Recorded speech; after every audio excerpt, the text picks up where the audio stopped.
Hello friends, I, Dr. C.S. Prashant P. Patel, welcomes you in my YouTube channel PMP. Again, welcome in the third part of ecosystem. This one is the third video. अगर आपने सबसे पहले तो ecosystem directly इसी video से शुरू किया है तो बेटा पहले 2 पार्ट देख लीजिए. टोटल 6 पार्ट आएंगे इस वीडियो के और थर्ड पार्ट के बाद एक MCQ वीडियो आने वाला है. तो ये 3 वीडियो आप अच्छे से देखिए, उसके बाद हम MCQ वीडियो पे भी जाएंगे. तो let's start the third part of the ecosystem, जिसके अंदर आज हम देखेंगे टाइप्स ऑफ इकोसिस्टम, कि कितने टाइप के इकोसिस्टम होते हैं. बहुत सारी एग्जाम में ये 6 और 7 मार्क्स में पूछा जाता है. तो चलिए शुरू करते हैं. अब कुछ स्टूडेंट क्या बोलेंगे, अगर टाइप्स आते ना तो हम जनरली ऐसा बोलते हैं पानी का इकोसिस्टम, जमीन का इकोसिस्टम, रेगिस्तान का इकोसिस्टम. वो टाइप नहीं है बेटा, वो क्या है पता है, कैटेगरी है कि यहाँ यहाँ इकोसिस्टम पाए जाते हैं.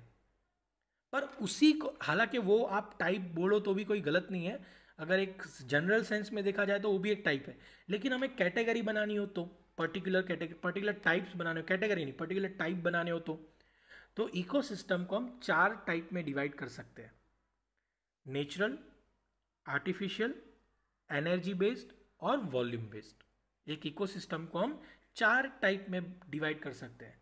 क्लियर? आपने जो देखा था बर्ड्स का इकोसिस्टम, ग्रास लैंड का इकोसिस्टम, या तो फिर पानी का इकोसिस्टम, जंगल का इकोसिस्टम है, वो सारे इकोसिस्टम है. लेकिन उनको हमें कैटेगरी वाइज डिवाइड करना हो तो इकोसिस्टम 4 तरीके से डिवाइड कर सकते हैं: नेचुरल, आर्टिफिशियल, एनर्जी बेस्ड और वॉल्यूम बेस्ड. तो चलिए सबसे पहले हम देखते हैं वॉल्यूम बेस्ड इकोसिस्टम. कि भाई वॉल्यूम बेस्ड इकोसिस्टम क्या होता है. कि वॉल्यूम का मतलब होता है साइज. आप साइज वर्ड यूज करोगे तो भी चलेगा. क्लियर? Size based ecosystem. आप कोई भी इकोसिस्टम को 3 तरीके से डिवाइड कर सकते हो: माइक्रो, मीडियम और मैक्रो, या तो स्मॉल, मीडियम और लार्ज. क्लियर? माइक्रो, मीडियम और मैक्रो, या तो आप उसको दूसरे नाम से बुलाओ, स्मॉल, मीडियम एंड लार्ज. मतलब ऐसे इकोसिस्टम देखिए इकोसिस्टम क्या है हम जानते ही है कि ये पूरा, देखिए ये आपके ऊपर पूरा चार्ट दिख रहा होगा, ये इकोसिस्टम है. सूरज से शुरू होता है, पृथ्वी, पेड़, हेबेवेरियस, कार्नेवेरियस, डीकम्पोजर और ट्रांसफॉर्मर, ये एक इकोसिस्टम है. और ये सारे क्या है पता है, ये सब पार्टिसिपेंट्स है, उसके कंपोनेंट्स है, घटक है. अब जितने पार्टिसिपेंट्स कम हो गए, क्लियर, जितने पार्ट, जब जैसे कि यहाँ पे बहुत कम पार्टिसिपेंट है, एक हेबेवेरियस है, एक कार्नेवेरियस है, एक डीकम्पोजर है, एक ट्रांसफॉर्मर है, मतलब सिर्फ 4 पार्टिसिपेंट है, और एक प्रोड्यूसर है, 5 ही कंपोनेंट है. तो ऐसे छोटे से इकोसिस्टम को हम क्या कहते हैं, माइक्रो इकोसिस्टम. माइक्रो मतलब इसमें पार्टिसिपेंट्स ज़्यादा होते नहीं है. जैसे कि हमारे आजू बाजू के एरिया में हम देखें, जिसको हम ग्रास लैंड इकोसिस्टम कह सकते हैं, या तो प्लेन लैंड इकोसिस्टम कह सकते हैं. यहाँ पे क्या होता है, घास उगता है, चूहा या खरगोश जैसा जानवर उसको खाता है, आजू बाजू में कुत्ते होते हैं, कुत्ते उसको खा लेते हैं, बस खत्म. फिर कुत्ता मर जाएगा, क्योंकि कुत्ते से बड़ा कार्नेवेरस एनिमल हमारे एरिया में नहीं है. जंगल में हो गए जानवर बहुत सारे, लेकिन हमारे आजू बाजू तो कुत्ता ही सबसे बड़ा कार्नेवेरस एनिमल है जो हमारे नॉर्मली एरिया में देखा जाता है. तो कहने का मतलब क्या है, जो नॉर्मल एरिया के इकोसिस्टम होते हैं जहाँ पे ह्यूमन सर्वाइव करते हैं, वहाँ पे कैसे इकोसिस्टम होते हैं, माइक्रो होते हैं. क्लियर? आप पक्षियों का तो नहीं कह सकते, लेकिन आप रेगिस्तान में जाइए, डेजर्ट, रेगिस्तान में भी इकोसिस्टम काफ़ी छोटा होता है. क्यों? बहुत हार्डली छोटी मोटी घास उगती है, वो घास को खाने वाले जानवर बहुत कम होते हैं. क्लियर? उसको खाने वाला एक कार्नेवेरस होगा, वो अपने आप फिर मर जाता है, क्योंकि रेगिस्तान में कार्नेवेरस एनिमल बहुत कम है, मांसाहारी जानवर बहुत कम है रेगिस्तान के अंदर. तो वहाँ पे भी इकोसिस्टम का जो पार्टिसिपेंट्स होते हैं वो बहुत कम होते हैं. जल्दी से इकोसिस्टम खत्म हो जाता है, एक चक्कर जल्दी से पूरा मार देता है, फिर फटाफट दूसरा चक्कर मारता है. क्लियर? तो ऐसे इकोसिस्टम को हम क्या कहते हैं, माइक्रो इकोसिस्टम. तो जनरली ग्रास लैंड के जो इकोसिस्टम होते हैं अथवा तो डेजर्ट इकोसिस्टम जो होते हैं, वो कौन सी कैटेगरी में आते हैं, माइक्रो इकोसिस्टम की कैटेगरी में आते हैं. फिर सेकंड होता है मीडियम बेस्ड इकोसिस्टम.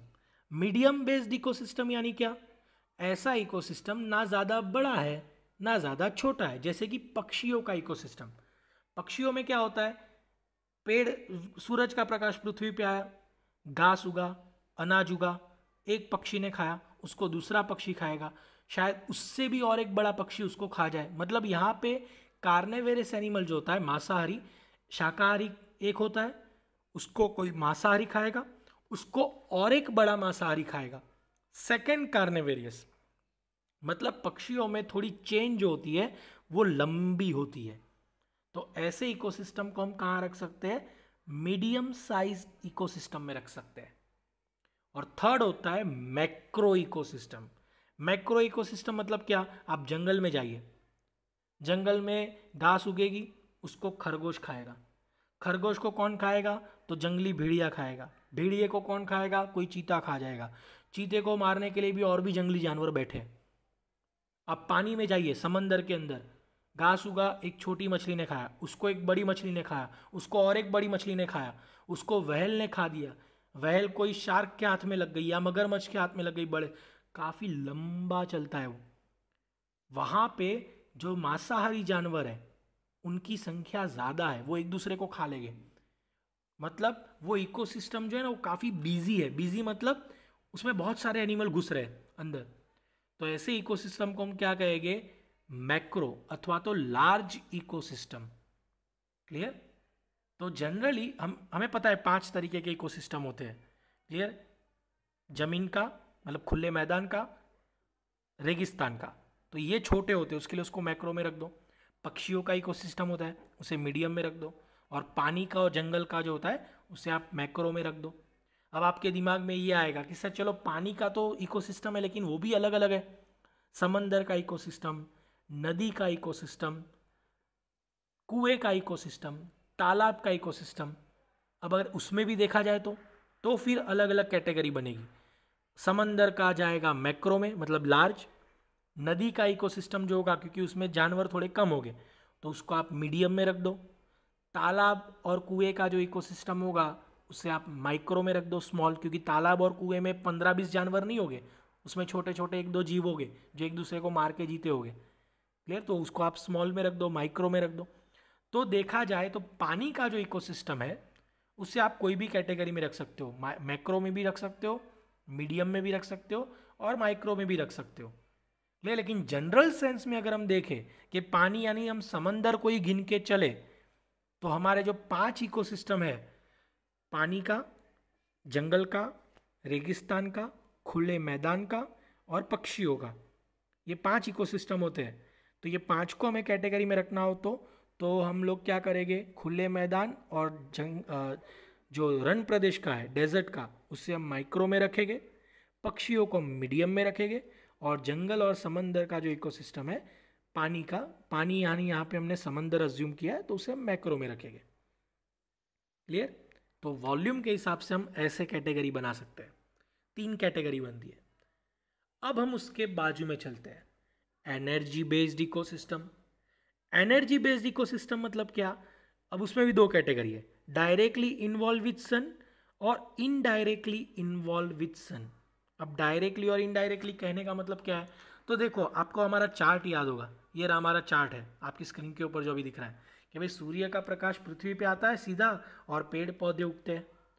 तो क्या ज़रूरी है कि सूर्य का प्रकाश पृथ्वी के हर एक हिस्से तक जाता होगा, नॉट पॉसिबल। क्लियर। अगर आप अभी कोई आप अपने खिड़की के पास बाहर जाके देखोगे तो चलो मानते हैं कि खुला मैदान है तो सूर्य का प्रकाश सीधा मिल जाता है, उसको सीधा उसके पेड़ पौधे पे आता है और वो घास या पेड़ पौधा उग जाता है क्योंकि यहाँ पे खुला है, सीधा आसमान दिख रहा है।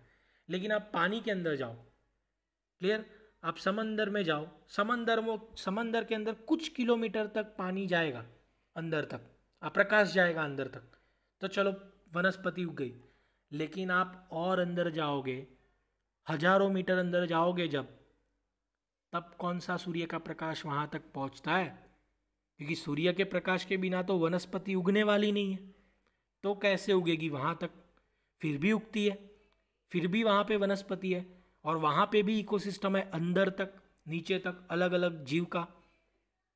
कैसे, आप जंगल में जाइए, एकदम मैनग्रोव फॉरेस्ट में जाइए, एकदम घने जंगल में, एकदम घने जंगल में जाओगे तो पेड़ इतने बड़े बड़े हैं, फिर भी अब वो क्या करते हैं, बड़े बड़े पेड़ है तो प्रकाश उनको सीधा मिल जाता है, लेकिन जो छोटे छोटे नीचे उगे उसको कहाँ से प्रकाश मिलता है? नहीं मिलता। फिर भी वो कैसे उगे? क्वेश्चन मार्क रेज होता है। फिर भी वो उग गए और उसको खाने वाला जीव भी तैयार बैठा है और उनका इकोसिस्टम आगे बढ़ेगा, तो कैसे? तो देखिए 90% जो इकोसिस्टम होते हैं ना, देखिए इकोसिस्टम शुरू पेड़ पौधे से ही होता है, तब वो उगेगा तो कोई शाकाहारी जानवर आएगा, हेबेवेरियस। तो वो उगता किसकी मदद से है? पेड़ या घास, कुछ भी, सूर्य की मदद से। सूर्य का प्रकाश ही है जो सारी प्रोसेस करता है। तो इकोसिस्टम की जो शुरुआत है वो डिपेंड करता है कैसे हो रही है।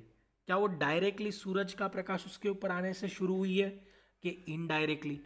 जैसे कि खुले मैदान में तो चलो डायरेक्ट सन का प्रकाश आया, घास उगी और इकोसिस्टम चलने लगा।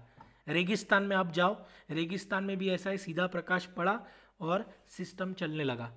पक्षियों का भी इकोसिस्टम कुछ ऐसा ही है, सीधा मैदान पे प्रकाश आया, अनाज उगा, पक्षियों ने खाया, इकोसिस्टम चलने लगा। मतलब हमारे जो 5 इकोसिस्टम है उसमें से पहला कौन सा था? पक्षियों का, वो कैसा है? डायरेक्टली सूरज के साथ इन्वॉल्व है। दूसरा रेगिस्तान का, वो भी डायरेक्टली सन के साथ इन्वॉल्व है। तीसरा खुले मैदान का, वो भी डायरेक्टली सन के साथ इन्वॉल्व है। ये तीनों इकोसिस्टम जो चलते हैं, निवसन तंत्र जो चलते हैं, वो सीधा कैसा है? सूरज के प्रकाश उनको सीधा मिल जाता है। मतलब वो जो वनस्पति खाने वाले हैं वो सीधा उग जाती है, फिर उनका सिस्टम चलने लगता है अपने आप। अब आप जंगल और पानी की बात करोगे तो डिपेंड करता है कि कैसा है। जंगल के कुछ इकोसिस्टम ऐसे होते हैं जिनके पेड़ या पौधे जो है वो सीधा सूर्य का प्रकाश लेते हैं और उग जाते हैं, तो फिर आप उसे भी क्या कहोगे? डायरेक्टली। समंदर में भी ऐसा है, शुरुआत का जो किनारे वाला हिस्सा होगा वहाँ पे वनस्पति उगती है कुछ मीटर तक, उनको सीधा प्रकाश मिलता है सूरज का। तो ये जो इकोसिस्टम है वो भी कैसे? डायरेक्टली इन्वॉल्व है। लेकिन जंगल और समंदर में कुछ जगह ऐसी है जहाँ पे वनस्पति प्रकाश उसको मिला लेकिन डायरेक्टली नहीं मिला, इनडायरेक्टली मिला और वो उग गए और उनका इकोसिस्टम चला। तो ऐसे इकोसिस्टम को हम इनडायरेक्ट कहते हैं। तो जंगल और समंदर में कुछ इकोसिस्टम ऐसे हैं जो इनडायरेक्टली सन के एनर्जी से जुड़े हुए हैं। सर इनडायरेक्टली मतलब समझ में नहीं आया। इनडायरेक्टली मतलब क्या? अब आप समंदर में 10-15 किलोमीटर अंदर जाओ, जैसे बर्मुडा ट्रायंगल हो गया, वो कितना गहरा है, अब वहाँ पे सूर्य का प्रकाश कहाँ जा रहा है, फिर भी वहाँ वनस्पति उगी। सर उगी कैसे? तो याद करो, ये सूर्य का प्रकाश पृथ्वी पे जाता है, उसको 47% एनर्जी मिलती थी, जिसमें से वो सिर्फ 15% एनर्जी पेड़ पौधों को देता है, बाकी की गर्मी वो अपने आप अंदर रखता है। तो क्या पता उसे इंटरनल हीट मिली हो, पॉसिबल है। क्लियर? और भी कोई रीज़न हो सकता है। या तो आप जंगल में जाओ, जंगल में जो ऊंचे ऊंचे पेड़ है वो ऊर्जा लेके अपने मूड तक, अपने रूट तक वो एनर्जी को पहुंचाते हैं, और रूट जमीन से जुड़े हुए हैं, क्या पता वहाँ से उसको छोटे छोटे पौधों को वहाँ से रूट में से, क्योंकि उनके रूट भी जमीन के अंदर है, वो रूट के थ्रू उसको एनर्जी मिली हो, उसको शायद उतना ऊपर तक जाना ना पड़ा हो, वो बड़े पेड़ ने उसको अपने रूट से एनर्जी दे दी हो सकता है। पर ये एनर्जी आई कहाँ से? सूर्य से ही तो आई, बस सीधा उसको नहीं मिला, उसको कैसा मिला? इनडायरेक्टली मिला। क्लियर? तो डिपेंड करता है वो इकोसिस्टम चल कैसे रहा है।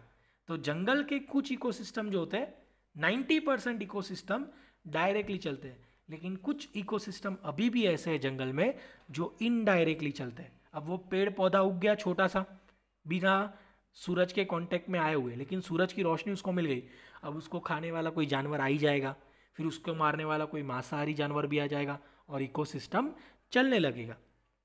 सेम वे पानी के अंदर भी ऐसा होगा, पृथ्वी की अंदर की जो गर्मी है उसकी वजह से पेड़ पौधे उगे और फिर वहाँ पे भी जानवर आ गए सारे उसको खाने के लिए, फिर उसको खाने के लिए मांसाहारी जानवर आ गए।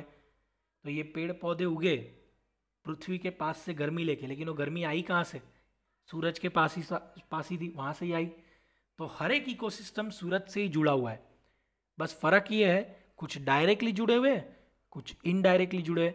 90% जो इकोसिस्टम है वो सारे डायरेक्टली इन्वॉल्व है, लेकिन 10% जितने इकोसिस्टम अभी भी ऐसे हैं जो इनडायरेक्टली इन्वॉल्व है। Am I clear?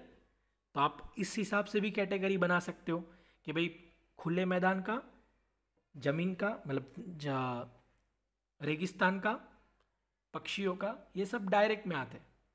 और जंगल का और पानी का जो होता है उसमें डिपेंड करता है, कुछ इकोसिस्टम डायरेक्ट में आते हैं, कुछ पानी के और जंगल के इकोसिस्टम इनडायरेक्ट में आते हैं।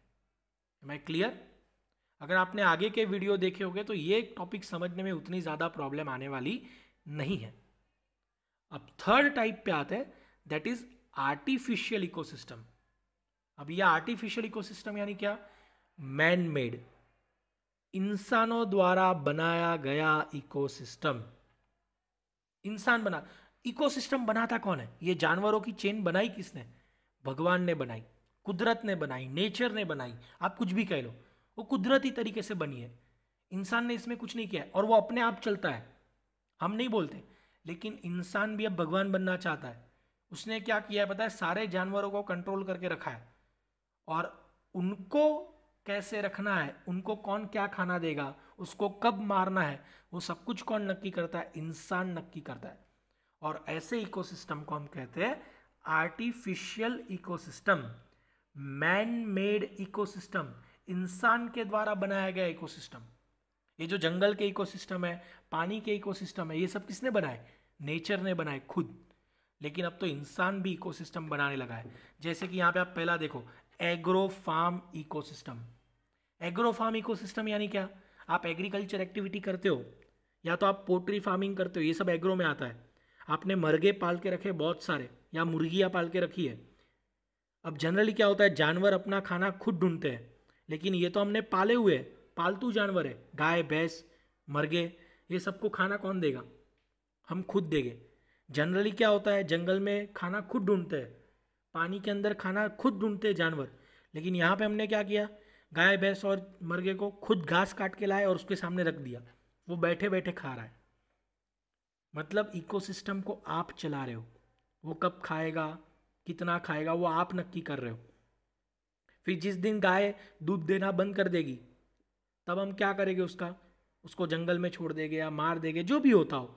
बराबर, जनरली यही होता है, हम लोग दूसरे जानवर के सामने उसको छोड़ देते हैं या खुले मैदान में उसको छोड़ देते हैं। उसका जो होगा देखा जाएगा, वो कब मरेगा हम देखने भी नहीं जाते। इंसान स्वार्थी है, उसका स्वार्थ खत्म होते ही वो जानवर को छोड़ देता है, जब उसको लगे ये जानवर उसके काम का नहीं है। तो ये बहुत बुरा है। मतलब इंसान खुद उसका इकोसिस्टम चलाता है। मर्गे में भी यही होता है। क्लियर? मैं किसी को क्रिटिसाइज नहीं कर रहा हूँ, मैं सिर्फ आपको टॉपिक समझा रहा हूँ। क्लियर? तो उसको नेगेटिव तरीके से मत लेना बेटा, उसको सिर्फ समझने के लिए समझो कि कुछ इकोसिस्टम इंसान खुद चलाता है। मर्गे को हमने खाना डाला, दाने जो भी डाले हमने डाले, उसको खाना खिलाया, फिर उसका क्या करना है? या तो हम उसको मार के खा जाएंगे, मतलब हम कार्निवोरस बन जाएंगे, या तो फिर अगर वो खाने लायक नहीं होगा, उसको कोई बीमारी है, तो हम दूसरे जानवर को उसकी हड्डियाँ डाल देंगे, मतलब उसका मांस डाल देंगे। मतलब वो कब जिएगा कब मरेगा वो हम नक्की करते हैं, वो नक्की नहीं करता। वो कुदरती से नहीं, वो कुदरत तरीके से नहीं चल रहा है, वो हम चला रहे हैं। तो एग्रो फार्म के जो इकोसिस्टम होते हैं उसे हम क्या कहते हैं? आर्टिफिशियल इकोसिस्टम कहते हैं, वो हमने बनाए। फिर दूसरा आता है एक्वेरियम इकोसिस्टम। मछली घर में आप सब गए होगे मछलियाँ देखने के लिए, टैंक में बहुत सारी मछलियाँ होती है, हम घूम फिर के अलग अलग मछलियाँ देखते हैं। मछलियाँ कहाँ से लाती है? वनस्पति। खाना कहाँ से मिलता है उनको? उनको खाना हम देते हैं। जो भी उसका केयर टेकर होगा वो उसको टाइम टू टाइम खाना देता होगा। फिर कुछ टाइम के बाद वो टैंक साफ करते होंगे, तब तक वो मछलियों को थोड़ा, बाजू में तालाब होगा, उस खुद का बनाया हुआ तालाब, उसमें रखते होंगे ताकि उसको सूरज का प्रकाश मिले। फिर उसको कब मार देना है वो भी हम नक्की करते हैं। तो वो मछलियों, देखो मछली को ऐसे, मछली खुद खाना ढूंढती है समंदर में और नदी में, लेकिन यहाँ पे तो उसको खाना कब मिलेगा वो हम नक्की करेंगे, वो कब मरेगी वो हम नक्की करते हैं। आगे उसकी बॉडी का क्या, मतलब एक्वेरियम का भी जो इकोसिस्टम होता है वो कौन चलाता है? हम खुद चलाते हैं। That's why it is called artificial ecosystem. ये बहुत गलत है। आप किसी जानवर को पकड़ के उसकी पूरी लाइफ साइकिल चेंज करके आप अपने हिसाब से चला रहे हो, अपने एंटरटेनमेंट के लिए। इंसान को एंटरटेनमेंट चाहिए, उसके लिए एक्वेरियम बनाया है, उसके लिए वो एक घूमने की जगह है, लेकिन मछलियों को तो आपने बांध के रख दिया। अब ये कैसा है? ये इमोशनल टॉपिक पे हमें नहीं जाना है, हमें समझना है। क्लियर? मैं यहाँ पे किसी को क्रिटिसाइज नहीं कर रहा हूँ, क्लियर? लेकिन ये हम समझ रहे हैं कि ये सब आर्टिफिशियल इकोसिस्टम है। फिर आता है बेटा स्पेस का इकोसिस्टम। स्पेस का इकोसिस्टम यानी क्या? देखिए, इंसान की फितरत आप समझिए, वो खुद तो स्पेस में गया, अवकाश में गया देखने के लिए कि भाई इंसान वहाँ पे कैसे रहता है, कैसे रह पाता है। हम लोग एक एक दो दो महीना रहे, हमने जानवरों को भी भेजना वहाँ पे शुरू कर दिया कि वो सरवाइव कर पाते कि नहीं कर पाते, 1 महीना 2 महीना। क्लियर? हमने चूहे, बिल्ली, कुत्ते, बंदर सबको भेजा है स्पेस में। उनको लड़ाया भी होगा वहाँ पे देखने के लिए कि भाई स्पेस में जाके उनकी ताकत कैसी हो जाती है, किसी की कम होती है, किसी की बढ़ती है। क्लियर? ये सब हमने किया, खाने के साथ उसको भेजा। क्लियर? कितना टाइम वो सरवाइव कर पाता है। तो उसका जो चेन था वो ज़मीन पे तो था ही, पृथ्वी पे अपना जीवन बिता ही रहा था। हमने उसको पकड़ के डाल दिया स्पेस में और उसको खाना हमने देना शुरू किया। मतलब अब हम लोग नक्की कर रहे हैं कि वो जिंदा रहेगा, मरेगा, क्या होगा। तो ये इकोसिस्टम कौन चला रहा है? हम चला रहे हैं, इंसान चला रहा है। उसके ऊपर पूरा कंट्रोल इंसान का है, कंटिन्यूसली उसके ऊपर हम ध्यान दे रहे हैं। तो ये जो तीनों इकोसिस्टम है वो कैसे है? आर्टिफिशियल है, इंसान ने बनाए हुए। तो अगर हम टाइप्स की बात करें तो वॉल्यूम बेस्ड, एनर्जी बेस्ड, और तीसरा कौन सा होता है? आर्टिफिशियल, इंसान ने बनाया हुआ। और चौथा जो होता है वो होता है नेचुरल इकोसिस्टम। नेचुरल मतलब जो हम देख रहे हैं जानवरों का, जो खुद से चलता है। अब नेचुरल में भी दो है, टेरेस्ट्रियल और एक्वेटिक। मतलब पृथ्वी को आप देखोगे तो पृथ्वी के दो ही हिस्से हैं, या तो जमीन है या तो पानी है। मतलब कि जमीन यानी कि टेरेस्ट्रियल, या तो आर्टिफिशियल। जमीन पे पाए जाने वाला इकोसिस्टम और पानी में पाए जाने वाला इकोसिस्टम। अब जमीन की बात करें तो जमीन के बॉटम वैसे तीन ही हिस्से होते हैं। पहला रेगिस्तान होगा जमीन पे, या तो जंगल होगा या तो मैदान होगा, ग्रास लैंड। क्लियर? जंगल में भी इकोसिस्टम है, रेगिस्तान में भी इकोसिस्टम है, और खुले मैदानों में भी इकोसिस्टम है। और अगर पानी की बात करें एक्वेटिक, तो एक्वेटिक में अलग अलग होता है। स्ट्रीम्स यानी कि झरने जो होते हैं वो, पॉन्ड्स मतलब छोटे छोटे जो खाबोचिए या तालाब जैसे छोटे, रिवर नदियाँ, ओशन यानी समंदर, लेक्स यानी तालाब। ये अलग अलग जगह पे अलग अलग इकोसिस्टम होते हैं। तो पानी के भी अपने इकोसिस्टम है। क्लियर? तो आप नेचुरली देखा जाओ तो यहाँ पे इकोसिस्टम बने हुए हैं। तो अगर हम टाइप्स की बात करें तो इकोसिस्टम टोटल 4 कैटेगरी में हम डिवाइड कर सकते हैं: natural, artificial, energy based, volume based. Naturally तो हमें पता ही है, या तो जमीन पे होगा या तो पानी में होगा। जमीन पे होगा तो डेजर्ट में होगा, जंगल में होगा, या तो खुले मैदान में होगा। पानी में होगा तो पानी अलग अलग जगह है, वो अलग अलग जगह पे हो सकता है। आर्टिफिशियल मतलब इंसान ने बनाए हुए इकोसिस्टम, एक्वेरियम, एग्रो और स्पेस। एनर्जी बेस्ड मतलब कोई भी इकोसिस्टम हो, कोई भी, पानी, हवा, जमीन, कहीं पे भी, वो इकोसिस्टम या तो डायरेक्ट सूरज से जुड़ा होगा या इनडायरेक्टली जुड़ा होगा। और साइज के हिसाब देखा जाए तो small, medium and large, micro, medium and macro. Clear? तो ये क्वेश्चन आपको 7 मार्क में पूछा जा सकता है कि भाई टाइप्स ऑफ इकोसिस्टम यानी क्या। तो आप आंसर कैसे लिखे? सबसे पहले तो छोटा सा इंट्रोडक्शन लिख दीजिए। इकोसिस्टम का मतलब क्या होता है कि पृथ्वी पे बहुत सारी सजीव सृष्टियाँ हैं, सब एक दूसरे से जुड़े हुए हैं, अलग अलग जगह पे अलग अलग इकोसिस्टम है। पानी के अंदर एक्वेटिक इकोसिस्टम है, जंगल में फॉरेस्ट इकोसिस्टम है, रेगिस्तान में डेजर्ट इकोसिस्टम है, खुले मैदान का ग्रासलैंड इकोसिस्टम है, पक्षियों का इकोसिस्टम है। बहुत सारे इकोसिस्टम बने हैं और ये सब अपने आप चलते हैं, इंसान को उसमें कुछ करने की ज़रूरत पड़ती नहीं है।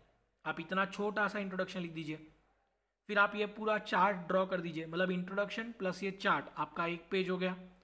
फिर ये जितने भी पॉइंट दिख रहे हैं आपको, जितने भी,